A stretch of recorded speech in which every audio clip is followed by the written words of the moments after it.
the big larch. When you belong to a fundamentals type group and have a professional like Peter T with you, you bring extra trees and take full advantage of his depth of knowledge. So I brought in the big blue spruce and the big larch. So here we go. The first step, of course, was to get the big tree out of the pot from the nursery. I used one of the boxes from our fundamentals group that we worked on a couple of years ago. I made 4 since I was making them and had one left. The tie downs were in. I put some soil at the bottom, a little bit coarser, bigger for some better drainage. After getting more soil into the pot and tying it down, I was ready to choose a design based on the 2 possible fronts I had going for me. I scored the bottom of the gin area with a razor blade, then proceeded to work on all the branches. Taking a pliers, you squeeze the branches in one direction, then the other directions, and then twist the bark right off.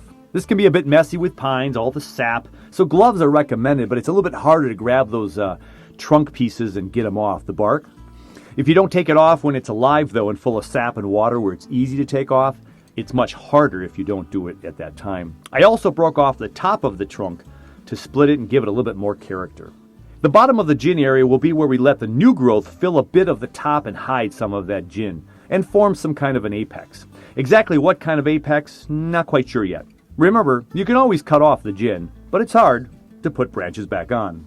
I'll have a pretty formal upright tree for a while here. That was damaged, somehow, and gave it a little character, and maybe some slant growth in the future. Time will tell. When I was done with the gin, Peter's last trip to my table was to help me decide what branches to cut off and how far to cut them off.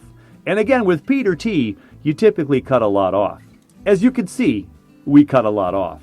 Peter is known for making deep cuts to get the end results you want. We typically want taper, right? Thick to thin to thinner to thinnest, and he's not afraid to cut them back hard. And with the tree like the larch, with a lot of backbiting and a lot of growth on the larch, you won't be able to see these cuts and know what happened for very long. We left the bottom 3 branches to push out and thicken up, and I wired them to put them down more alpine style, and the rest were pretty much cut to stubs. And we'll get some taper throughout the next couple of years for sure. Before and after pictures show quite a difference.